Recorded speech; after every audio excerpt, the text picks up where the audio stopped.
ஒரு simple question, நீங்க எந்த ஃபோன் யூஸ் பண்ணுறீங்கன்னு விட முக்கியமான கொஸ்டின் என்னன்னா உங்க பேங்க் அக்கௌண்ட்ல எவ்வளவு பேலன்ஸ் இருக்கு. ஸோ இது வந்து ஒரு ஃபன்னியா தோணலாம், ஆனா இன்னைக்கோட ரியாலிட்டி என்னன்னா பல பேர் கையில வந்து 1,00,000 ரூபாய்க்கான ஃபோன் வச்சிருக்காங்க, ஆனா அக்கௌண்ட்ல பேலன்ஸ் 0.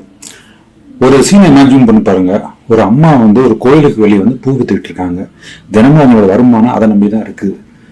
ஆனா அந்த அம்மா வந்து அவங்க பையனை கூட்டு போய் எப்படியோ மேனேஜ் பண்ணி கடையில போய் ஒரு ஐபோன் வாங்கி கொடுக்குறாங்க. அந்த பையனோட கண்ணில் பார்த்தா சந்தோஷமா இருக்குன்னா, ஆனா அந்த அம்மாவோட மைண்ட்ல அப்படியே ஒரு ப்ரெஷர்ல ஏங்கி போய் நிற்கிறாங்க. இந்த ரெண்டு பேர்த்தோட எக்ஸ்பிரஷன்ல வந்து ஒரு பெரிய ஸ்டோரி இருக்குதுங்க. இது வந்து ஒரு ஐசோலேட்டட் கேஸ் கிடையாது. இது வந்து நம்ம ஊர்ல வந்து ஒரு பேட்டர்ன். இந்தியாவில் ஐபோன் வந்து ஒரு ஃபோன் கிடையாது, அது வந்து ஒரு ஸ்டேட்டஸ் சிம்பிள். ஒரு ரிப்போர்ட் என்ன சொல்லுதுன்னா, இந்தியாவில் வாங்குற ஐபோனில் கிட்டத்தட்ட 70% வந்து இஎம்ஐல தான் வாங்குறாங்க. இதோட மீனிங் என்னன்னா, 1,00,000 ரூபா ஃபோன் வாங்குறவன் ஒரே ஷாட்டில் பணம் கொடுக்க மாட்டான், 2லேருந்து 3 வருஷம் வரைக்கும் இஎம்ஐ கட்டுவான். இப்போ ஒரு சிம்பிள் மேத் பண்ணுங்க. ஒரு ஆள் வந்து 30,000 ரூபாய் சம்பாதிக்கிறான், அதில் 3,000லேருந்து 4,000 ரூபாய் வந்து இஎம்ஐ கொடுக்குறான். ஆல்மோஸ்ட் 10 to 15% வந்து இதில் வந்து ஒரு டெப்ரிசியேட்டிங் அசட்டில் காசை கொடுத்து நம்ம உட்காந்துருக்கிறோம். அதாவது வேல்யூ குறையிற ஒரு பொருளுக்காக ஃபியூச்சர் இன்கம்மை வந்து ஆல்ரெடி நம்ம வந்து கமிட் பண்ணுறோம். 2 வருடத்துக்கு அப்புறம் அந்த ஃபோனோட ரீசேல் வேல்யூ ஒன்றுமே இல்லாமல் போயிடுது. ஆனால் இஎம்ஐ மட்டும் ஃபுல்லாக நம்ம கம்ப்ளீட் பண்ணியே ஆகணும்.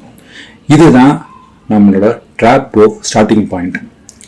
இதுவும் போதாது, ஒவ்வொரு வருடமும் புதிய ஐஃபோன் லான்ச் ஆகும்.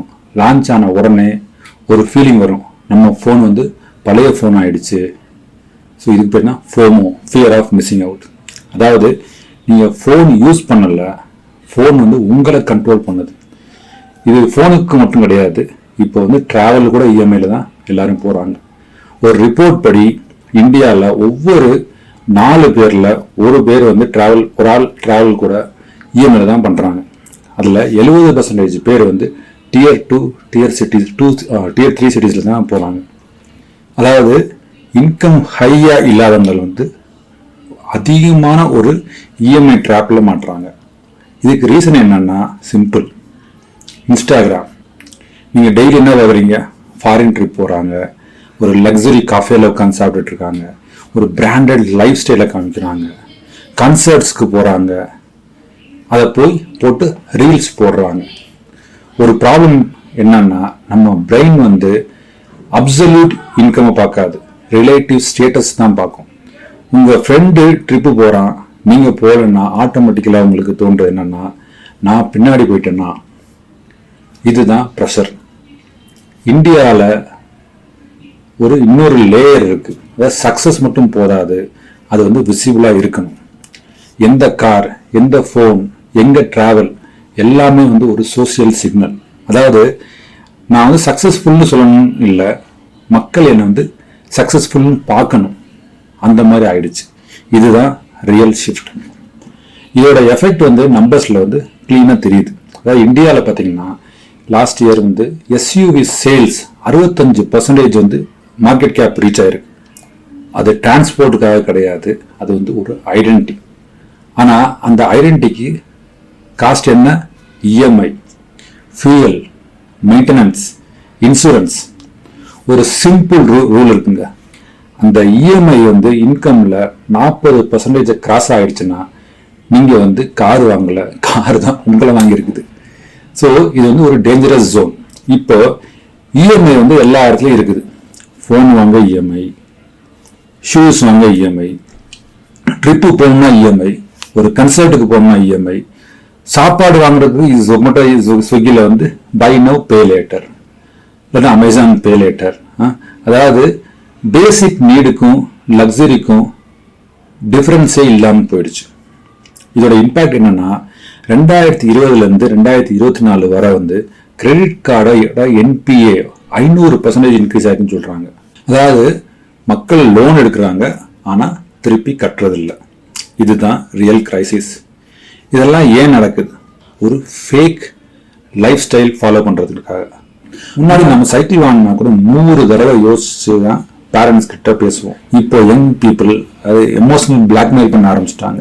ஐபோன் வந்து எனக்கு கண்டிப்பா வேணும், எனக்கு பிராண்டட் ஷூஸ் தான் வேணும், எனக்கு லக்ஸரி ட்ரிப்ஸ் தான் போகணும் அப்படின்னு இப்ப குழந்தைங்கலாம் வந்து சோசியல் ப்ரெஷர்னால கேட்க ஆரம்பிச்சிட்டாங்க. அதாவது இன்வெஸ்டர் சார்த்தக் அஹூஜா என்ன சொல்றாருன்னா, இந்தியா வந்து ஹிஸ்டரியில ஃபர்ஸ்ட் டைம் பர்சனல் லோன் எடுக்கிறதுக்கு டாப் ரீசன் மெடிக்கல் எமர்ஜென்சியோ இல்ல ஒரு சொத்து வாங்குறதுக்கோ கிடையாது, டிராவல் பண்றதுக்கு, கன்சர்ட் அட்டன் பண்றதுக்கு அப்படின்றதுக்கு தான் வாங்குறாங்க. இப்போ வாழ்க்கை வந்து இப்படித்தான், phone EMI, shoes EMI, trip, credit card, food எல்லாம் வந்து பை நோ பே லேட்டர் அந்த மாதிரி வாங்கிட்டு இருக்காங்க. கார் கூட அமேசான், பிளிப்கார்ட் மட்டும் கிடையாது, ஃபுட் டெலிவரி ஆப்ஸ் கூட buy now pay later plus பண்ணி வாங்கிடுறாங்க. ஜீரோ டவுன் பேமெண்ட் சொல்லி இன்ஸ்டன்ட் அப்ரூவல் ஆகி நீங்க வந்து வாங்குறீங்க. இது வந்து எல்லாம் உங்களுக்கு வந்து இது ஃப்ரீ கிடையாதுங்க. இதுல வந்து உங்களை வந்து ஒரு கன்சியூமர் ட்ராப்புக்குள்ள நீங்க உங்களை வந்து மாட்ட வைக்கிறாங்க. ஒரு 30 செகண்ட்ஸ் ரீலுக்காக 30 மாசம் நம்ம இஎம்ஐ பே பண்றாங்க. ஒரு 24 ஹவர் ஸ்டோரிக்காக இயர்ஸ் ஆஃப் ஃபினான்சியல் ப்ரெஷரை ஹேண்டில் பண்றாங்க. இதுதான் ட்ரூத், இதுதான் உண்மை. இப்போ இதுக்கு சொல்யூஷன் என்ன? முதல்ல ஒரு சிம்பிள் கிளாரிட்டி வேணும். நீடுனா என்ன, ஷோ ஆஃப்னா என்ன? மார்க்கெட் உங்களுக்கு காட்டுறதெல்லாம் தேவை கிடையாது. அடுத்து ஒரு சிம்பிள் ரூல், 24 ஹவர் பாஸ்ன்னு சொல்லுவாங்க. ஏதாவது ஒரு எக்ஸ்பென்சிவ் பொருள் வாங்கணும்னு நீங்க தோணுச்சுன்னா உடனே வாங்காதீங்க. ஒரு 24 மணி நேரத்துக்கு வந்து தள்ளி போடுங்க. அதுல பாதி ஆசை தானாகவே போயிடும். மூணாவது வந்து ரியல் ஃபிளெக்ஸ் அப்படின்றத நம்ம ரீடிஃபைன் பண்ணணும். ரியல் ஃபிளெக்ஸ்னா ப்ரௌடா ஃபீல் பண்றது. ஸோ இந்த ப்ரௌட், இந்த பெருமை வந்து நம்ம ஐபோன்ல கிடையாது. இஎம்ஐ டென்ஷன் இல்லாம இருக்கிறதெல்லாம் உங்களோட ரியல் ஃபிளெக்ஸ் இருக்குது. ரியல் ஃபிளெக்ஸ் சேலரி வந்ததும் முழுசா இஎம்ஐக்கு போகாதது தான் ரியல் ஃபிளெக்ஸ் ஃபினான்சியல் ஃப்ரீடம். மற்றொன்று என்னன்னா, சோசியல் மீடியா ரியாலிட்டி கிடையாதுங்க. அது ஒரு ஹைலைட் ரியல். அது வந்து ஒரு ஹைலைட் ரீல். நீங்க வந்து டெய்லி அந்த ஹைலைட் பார்த்தா உங்க ரியல் லைஃப் எப்பவும் குறைவாதான் தோணும். அதனால இந்த ஒரு லைன் நினைச்சுக்கோங்க, ஷோ ஆஃப் டெம்பரரி, ஆனா அதோட கான்சிக்வன்ஸ் வந்து லாங் டர்ம். அதனால ஃபினான்ஸ் ஒரு கொஸ்டின், நீங்க வந்து லைஃப் பில்ட் பண்றீங்களா இல்ல ரீல்ஸ் பில்ட் பண்றீங்களா, இதை நீங்க தான் கேட்டுக்கணும். ஸோ உங்களோட ஃபினான்சியல் ஃப்ரீடம் என்னன்னு நீங்க தான் டிபெண்ட் பண்ணணும். எது வந்து உங்களுக்கு ஃபினான்சியல் ஃப்ரீடம், எது ரியல் ஃபிளெக்ஸ் அப்படின்றது நீங்க முடிவு பண்ணுங்க. இந்த வீடியோ பிடிச்சிருந்தீங்கன்னா லைக் பண்ணுங்க, ஷேர் பண்ணுங்க, கமெண்ட் பண்ணுங்க, ஒரு சிம்பிள் தேங்க்ஸ் போடுங்க. நன்றி, வணக்கம்.